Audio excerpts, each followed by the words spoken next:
Cebu, good evening Philippines. Hi, happy belated Senior. I hope everyone has gotten over Sinulog because it's IEC time. We are privileged to have with us members, from of the Roman Catholic Church, leaders of the Roman Catholic Church from all over the world here in Cebu for the International Eucharistic Congress, which we're hosting in the next few days.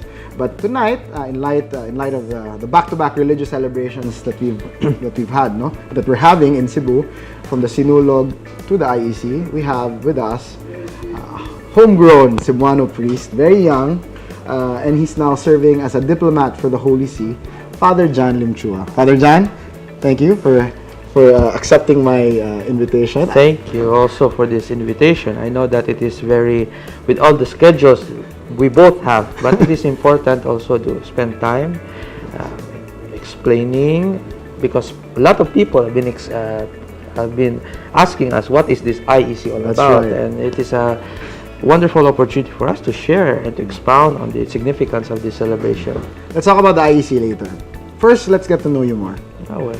You're very young, you're 30 years old, and you're a Cebuano, and you're a priest. There are very few priests nowadays, no?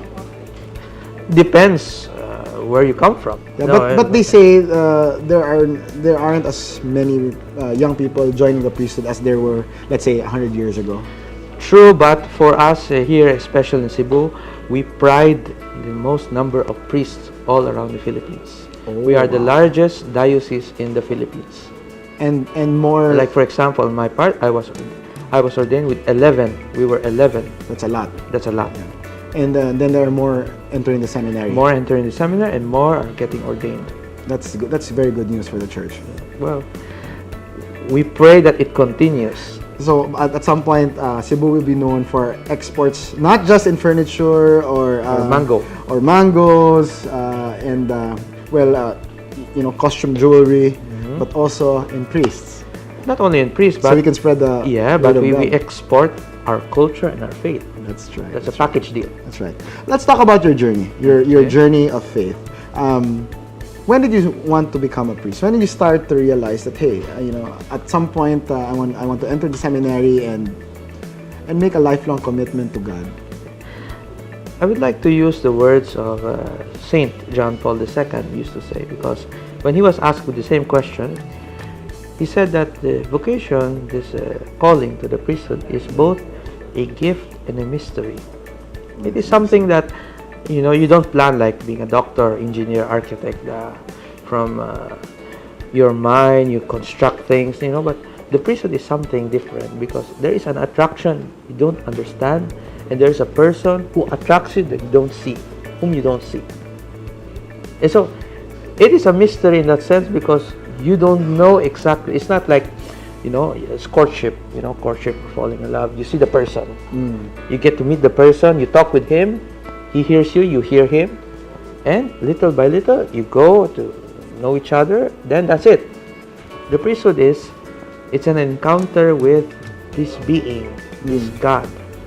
And for me, it started with that simple desire that the priest that I saw celebrating the Mass every day, for me, was somehow a image of what I want to be when I grow up. So how old were you then? I was, grade school. I was serving Mass in the church. You were a sacristan? Yes. I was sacristan. Yeah. I studied in Sacred Heart, so the Jesuits are complaining why I chose to be a diocesan priest, not a Jesuit priest, but that's another story. But for me, it all started in those little things. Then the little things became bigger, and the bigger things became complicated. I remember when I was young, the elders, even my teachers, a lot of them would say, you should be a priest. But the reason was not because I was extra pious. I was, I think, pious enough for a child, but because because pilosopo. That's a common, especially in the Philippines. If the kid is pilosopo or gay or has effeminate tendencies, normally they'd encourage them to pursue the priesthood. Also, some parents, especially when among the children, the black sheep, How can you go to the seminary because there you will be That's taught how true, to that's true. appreciate values? Well, that's not how That's true. a seminary works. Although in my case, I felt like I was a bit more secular than I ought to be. Oh. But we chat from time to time. I did tell you that I'm still 32, so I may have time to change my mind. No, but I sort of understand what you say, that it's a calling, because maybe not as loud as yours, but I do think of that from time to time, because when you love your church so much, and like in my case, the only person who's ever been faithful without condition to me is God. No, without condition. He has never failed me. He's never disappointed me. He's never cheated on me. So how can you? And that's also that point that you raised. It's also one of the aspects in this ministry, because it's not only a desire, but it's a desire to remain faithful also to God, who has always been faithful to you. That's true. For example, I cannot be a priest from Monday to Friday, or from 8 in the morning to 5 in the afternoon. I have to be priest 24 hours. That's right. And even to the point where I remember when I was assigned to the hospital, at 3 in the morning, I have to answer calls, go visit Extreme the sick. unction. Yes. So, that's also an aspect that it's like, unlike a doctor, or maybe a doctor, perhaps like an engineer. You work from this hour to this hour, you go home, you close your door, you're with your family. Wear a different hat. You wear a different hat, you sleep, you watch a movie together, you eat. For us, it's a different thing, because we are priests. For life. For life. But was there ever a point from that realization, that early realization in grade school, that you wanted to be something else? And what was that something else? Well, for me, it's not that that from that moment, 100%, I told myself I wanted to become a priest. No, because it's a process. Yeah. It's a process of rethinking things, considering certain aspects, and for me, that process happened like any others. Because if that process were not there, then I think that there is something wrong with you. That's awesome. So yeah, I thought about it. Thoroughly. If this calling was for me, eventually, the science. Well, I don't say science that this microphone appears to you, but science that happened spiritually. Encouraged me to move forward and to discern. That's the word we use, discern. You think well, and eventually I was able to encounter peace with my decision. But if you were not a priest, what would you have been? Or could have 100% would be a businessman. Because your family is in business. Yeah. So immediately after high school, you joined the seminary? No. I studied business administration. For how long? For 3 years. 3 years. You didn't finish it, na? Then I entered the seminary. Before getting your degree? Yeah. And then you studied in the seminary here? I did my philosophy and theology in Spain. Where is this? The University of Navarra. In Pamplona, where the bulls, the city of the bulls. Then after Did you watch the bullfights? No, because it's summer. It's so hot. Then we were asked to go out, because that's the only time that the city of Pamplona is a quiet city. This is a city of universities. You have 3 or 4 universities there. So this feast of San Fermin, they call it the Feast of the Bulls. Our rector at that time, he always encouraged us to go out, because that's where it's like sinulog for them. Oh, and it's like a reverse retreat for Yes. Reverse retreat. Yeah. So I did my studies there for 5 years.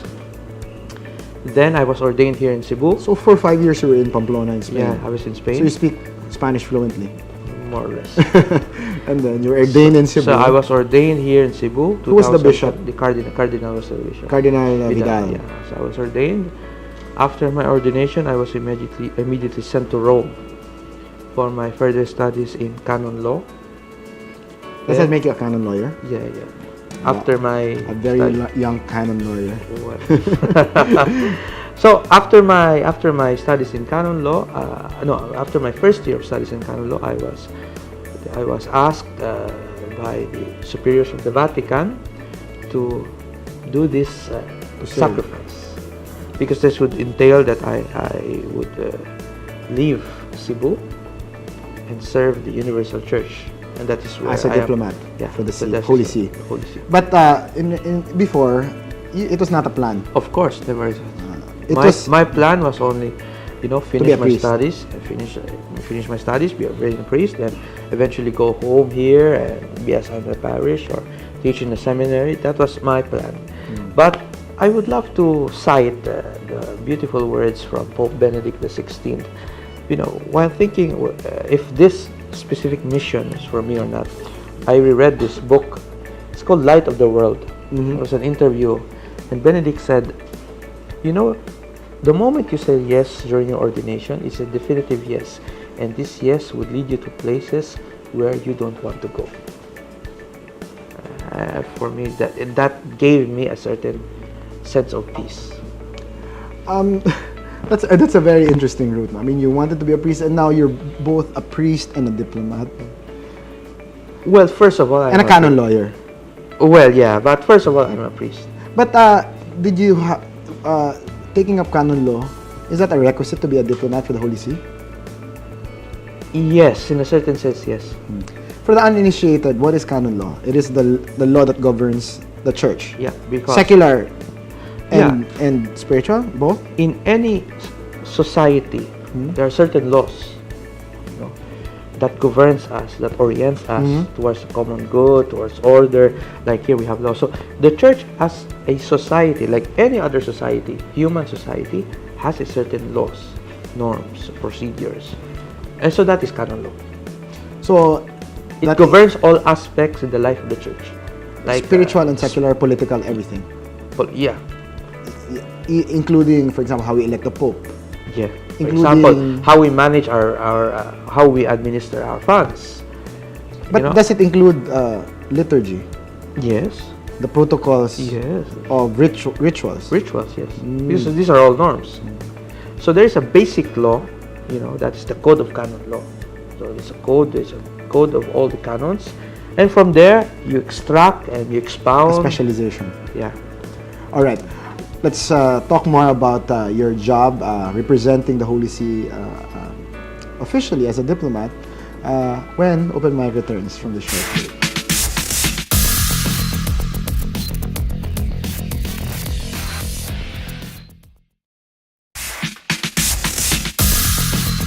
We're back here on Open Mic for a special IEC episode with Father John Limchua.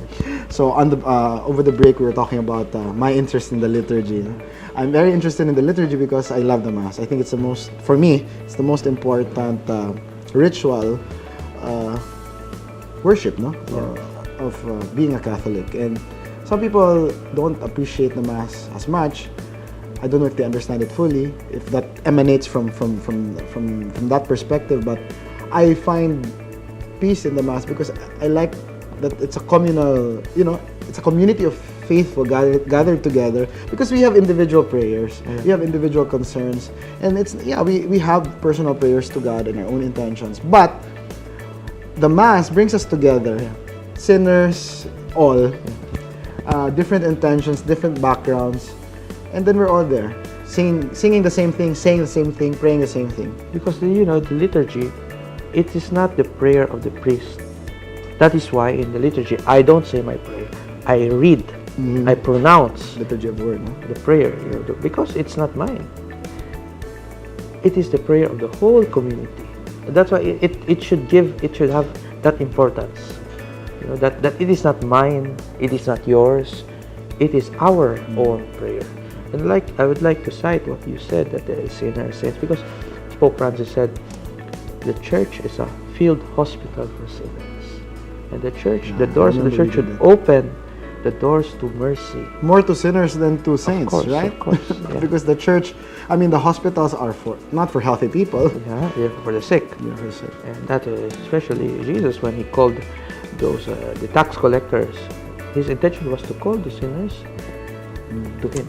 That's right. Not the self-righteous. But there are a lot of self-righteous people in church. unfortunately. But that is part of the imperfection of. That is part of the purification process. Correct. Let's talk about your job as diplomat for the Holy See, for the Vatican, because that is official.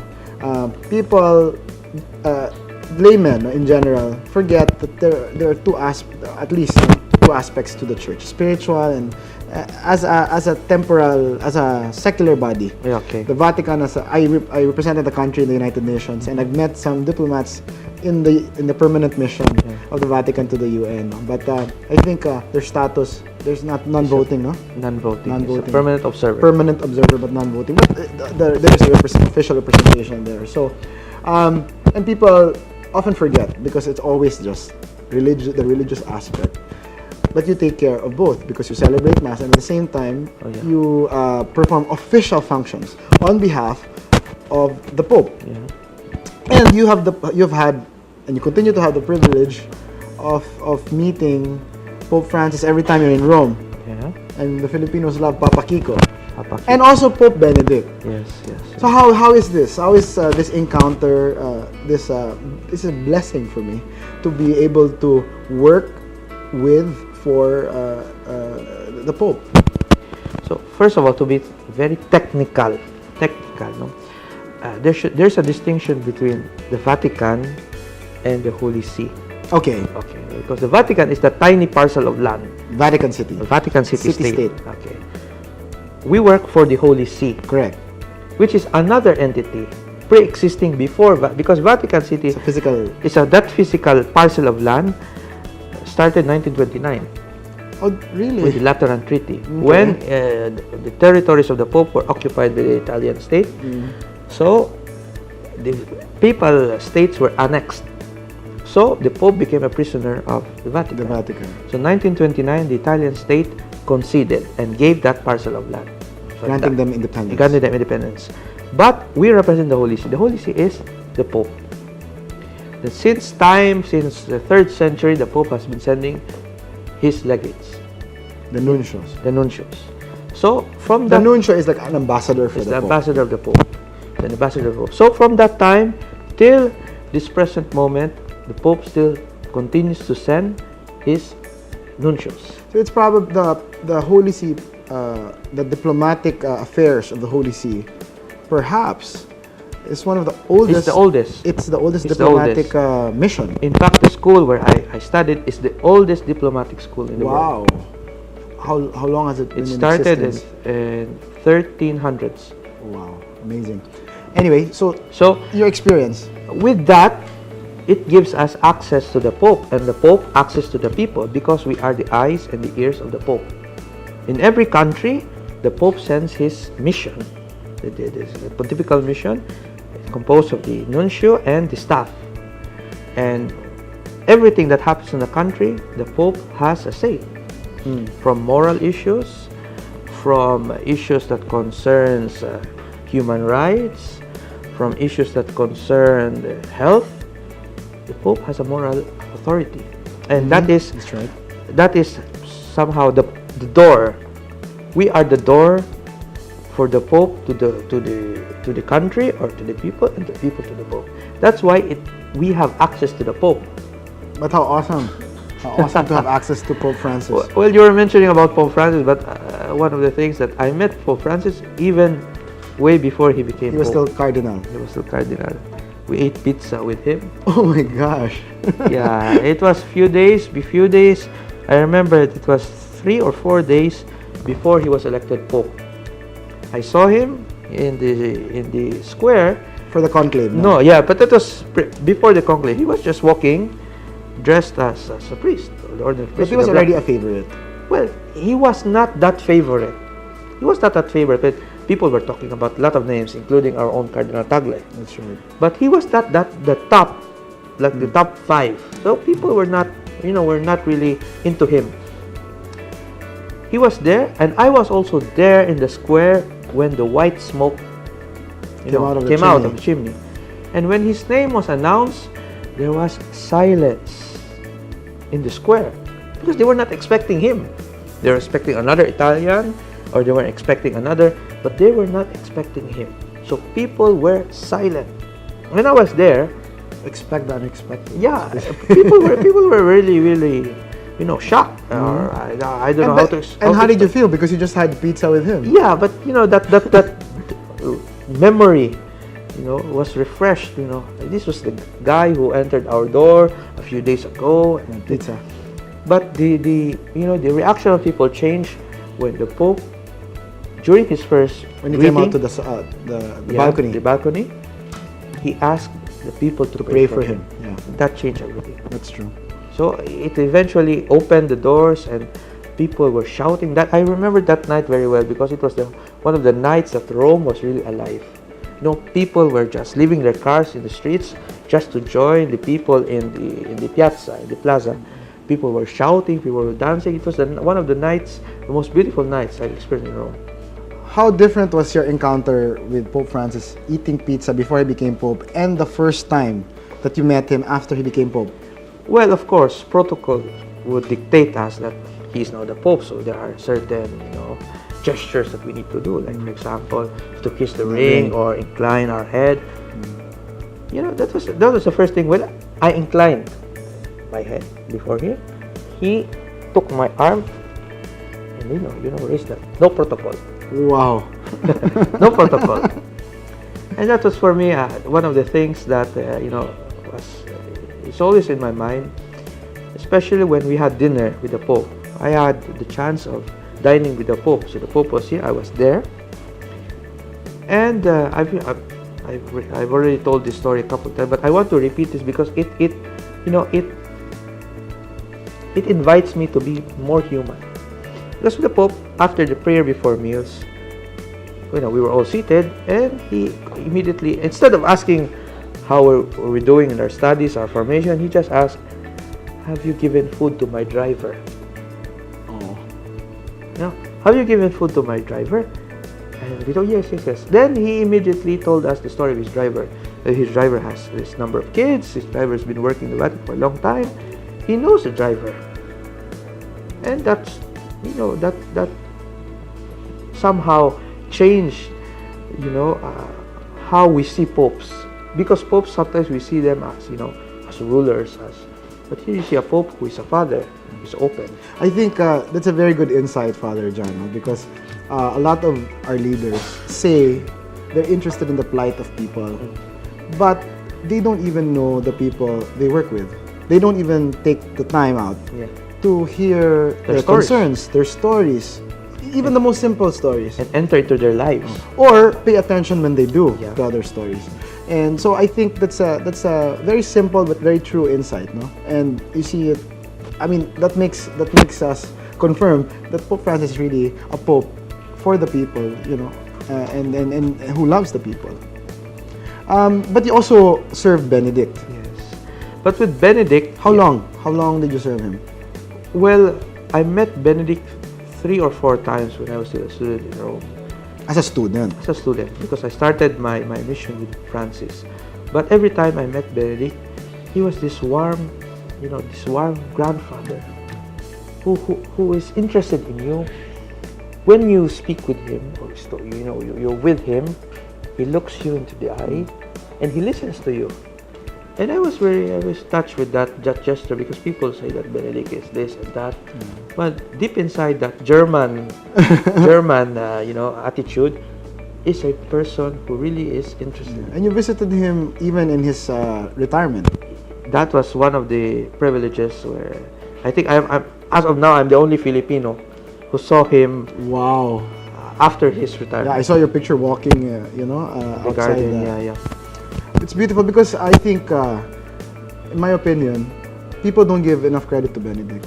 Pope Francis undoubtedly is a very popular pope, but let's not forget that for Pope Francis to be, to have become pope, it required humility on the part of Pope Benedict. True. And Benedict, knowing that he would be criticized while alive, because the other popes, they were criticized after their death.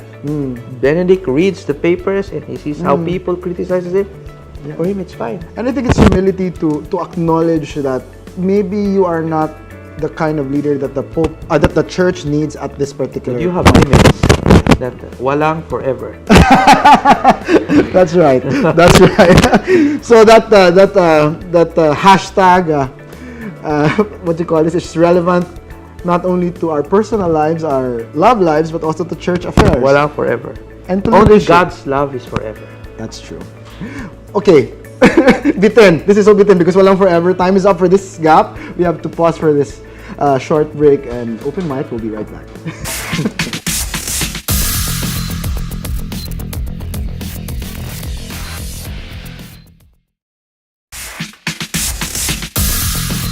We're back here in open mic with Father John Limchua. So, Father, it's nice that you're back here in Cebu because you're stationed in Africa for your diplomatic mission, working as an employee of the Holy Father. More or less. Yes, he pays you your salary. So you're in Africa. Yeah. Western. Yeah, West Africa. Exact- Not the Ebola of Africa. Not the Ebola. So you can touch me. No Ebola. So it's near I'm between Ghana and Nigeria. Ghana and Nigeria. In between. So I cover two countries. It's Benin and Togo. And how long have you been in Africa? This is my second year. Second year. But it's really more diplomatic. It's not purely diplomatic like any other embassies because we have two phases. You have the diplomatic phase and you have the ecclesial phase. Because we deal with the people, we visit the parishes, we know Mass. Yeah, we know the real scenario. Even Administer the sacraments. yes, even other embassies ask us Really? for information because we have direct contact with the people. More probably Than other because we have parishes, we have schools, we have hospitals. That's true. And then you're here, back. Yeah, it's a homecoming for you, and it's a very busy homecoming because it's back-to-back Sinulog in the IEC. Let's talk about the Sinulog first. Well, this is part of my vacation. You know, as a vacation supposed to be is you sleep and you rest, you connect with friends. But I tried to do all those things during the Sinulog week. But with all the Sinulog week happening, I did not have time to see everyone. And also, they asked me to help for this International Eucharistic Congress. But before that, you celebrated Mass at the Pilgrim Center for one of the Novena Masses. Yes, I celebrated Mass last Friday, The last day. the last day.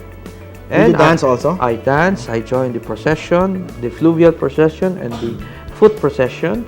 Then I also joined the early morning Mass at 6 a.m. the next day for the Fiesta Señor. But no parties for me. No parties. I think I don't know if I'm too old for that or for me or too proper. But for me the essential thing is the Santo Niño because the Santo Niño attracts people. I was with a Peruvian bishop. And this Peruvian bishop told me, also in Lima we have this type of festivities, but never did I see such young people coming to the Basilica at this. We were there at 5 in the morning. This quantity of people. And that's every hour, almost every hour. I told him it's every hour, but it's not the only day since the beginning. People were lining just to kiss the Santo Niño. Rich, poor, young, old. That was before the Mass. After the Mass, when we saw how we sang our Batubalaan, oh my gosh, that changed the Did he ask for the translation? Because I think it's the story of our conversion. It's a story of yes, and also it's a petition. Yes. And I told him the gozos because the gozos is part of the Spanish tradition. Even in Peru, they have gozos. So the melody of the gozos is somehow, as we say in Spanish, más o menos. So somehow similar to their gozos. But what moved him was the people, especially when the waving of the hands, the supplication, the balloons, and when we raised, for example, he saw that parents raised their children. Parents were bringing the pictures of their children, and people are teary-eyed. Yeah, and sometimes, most of the time, I just look up to the sky, when I pray the gozos. But sometimes you can't help but look at people's faces, and when they mouth with so much love and devotion, when they say "Kanamo maluoy kaunta," somehow I feel I have to confess something. It's not a I'm not a priest, but but I have to confess something because sometimes we priests we are very we feel privileged to be at the altar near the Santo Niño. And I felt that because it was my first time joining the fluvial parade. So the fluvial procession. I was in the boat where the Senor was. Wow. I was in front of the Senor. And when the boat was moving out from Owanawar, I saw someone crying and weeping, saying goodbye to the Senor, but crying with a picture of her son. And I told myself, I'm here, very near the Senor, and look at these people. They're far, but they have that desire. And for me, I just take it for granted that I'm here, I'm very near. So I think that it's a call. We get edified seeing these experiences of faith, and that is what Sinulog should be about. Last year I had the privilege because I studied in Colegio del Santo Niño. So one of my classmates is very close to the rector, and he serves there. So he asked me, he gave me access to hear the Novena Masses by the altar. So it's not very tight, it's breezy. But after 3 times, the only time that I enjoyed was when I had my niece, because at least it's safer. But I'd like to go through the whole chaos process, of trying to get into the basilica and being with the people, because it's a different, it's like different scenario. Like I said, that's when you feel the community. It's more than a community. It's a sea of faithful. It's a sea of faithful. And there's a famous Jesuit theologian, Father Arevalo, said it is an explosion of faith. Oh, explosion! My favorite schedule, Father. That's why I'm sorry I was not able to attend your morning mass. But it's the 7 p.m. because there's the Sinulog sa Katauhan. Yeah. When people really dance. It's amazing. That Saturday evening, after the Vésperas Mass, we had that dance. And I was with a guest priest, a priest from another diocese. And he was wondering why people were dancing. I told him, you have to dance. Because you're here already, you have to dance. So I dragged him, because it's the bishop who leads the dance. I dragged him, experience the dance. After the dance, he told me, I did the best thing. Me, I don't dance at all. That's the only time I dance when I'm at the Santo Niño, and it's the real life dance. It's a real life dance. Real life dance. Some people don't understand. I mean, non-Catholics, non-believers, some Christian denominations are non-Catholic, and atheists, for example, they don't understand. We don't worship the Santo Niño image, but we venerate. We pay respects to that visual aid. It's a visual aid that is responsible for the conversion throughout the centuries. So, like for example, the picture of someone's mother, you don't just tear it, no? Yeah. And that person will cherish that picture of that person, of his or her mother, right? So, it's not that we worship the Santo Niño, but as a visual aid, it has been very effective in converting, and giving people hope. Yes. And I would like to add also, because we focus so much on the religious aspect, but there's also a cultural aspect of Sinulog. Sometimes one bishop told me that we were in the history classes, we speak a lot of the episode of Magellan versus Lapu-Lapu, Lapu-Lapu the chieftain, Lapu-Lapu the fish, Lapu-Lapu this, Lapu-Lapu that. But we don't speak about King Carlos and Queen Juana, the first converts. Humabon. Yeah. No? Yeah. The first converts. And the first Filipino natives baptized. And the first to receive the Santo matrimony Niño also. Yes. We don't speak a lot of that, but because Santo Niño is a culture. You take Santo Niño out of the Cebuanos, it's inextricable. Yeah. To our culture. For my many years outside the Philippines, with contact with OFWs, every time I enter their houses, there's a Santo Niño. Because they identify themselves. And for us, it's easier seeing your God as a child. Of course, it's also an aspect that we have to encourage ourselves to not only see God as a little child, but also see God as the one who suffers, who wants to join us with us. But seeing a child opens the heart. And also seeing ourselves probably as children. Because then you have a godchild, because he was once a child before he grew up to be 33 and before he died for us. But he was once a child. I'm sure he had playmates. He had a child. The little things that children do, and you associate yourself with the children. But there is criticism because the last Sinulog, the grand parade. No, I mean in the peripheries there were parties, and yeah, I plead guilty to joining the parties. In baseline, notorious for parties until we. There's criticism that maybe it's overshadowing. I don't think it's overshadowing, but maybe we should tone it down a bit. Yes, No? I think that the religious aspect, this is a celebration of faith, a celebration of culture, and celebration of identity. Correct. This celebration should also be a part of this whole scenario. It's once a year anyway. Once a year, it's even in town fiestas you have these things, but we should learn. We should never, take another route. Sometimes we forget. I don't want to blame people, but drunk people shouting "Pit Senor." I don't think that. Or drunk people shouting "Pit Senor" while groping other people.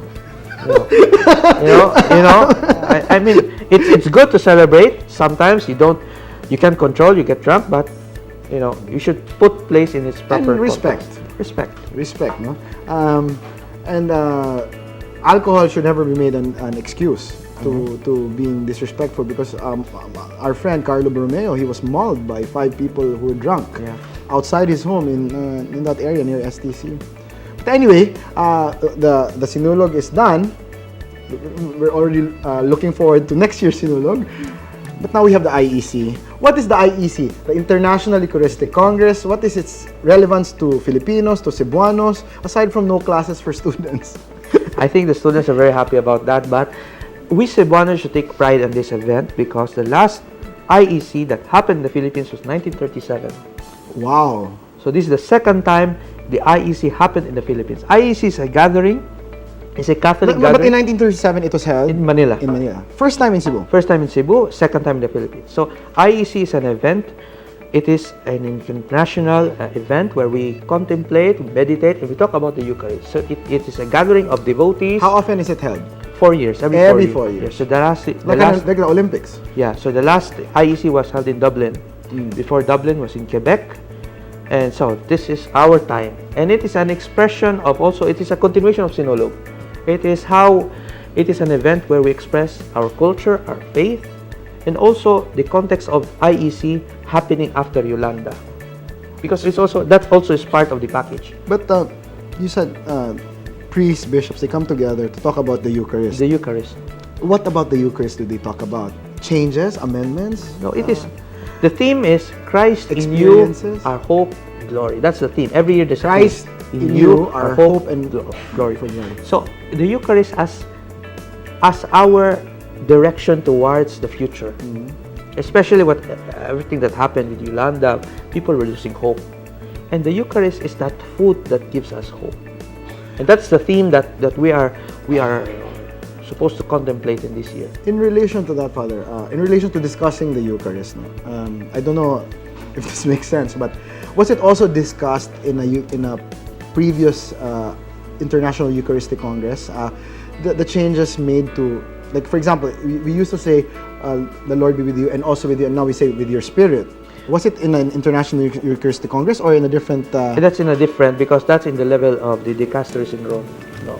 The Eucharistic Congress is a more pastoral, a pastoral gathering. It is a gathering of theologians, priests, even the laity, to discuss on the Eucharist. So that What's more to discuss? The Eucharist should be applied in daily life. It's not just the bread that I eat every Mass. Yeah, you have to understand, and you have to see the reality of the Eucharist. Really Practical application of the Yes, Eucharist. present in the daily scenarios of life. And this is what we are contemplating. The Eucharist as a sign of hope. Before we end, Father, your message to the Cebuanos, how can they participate?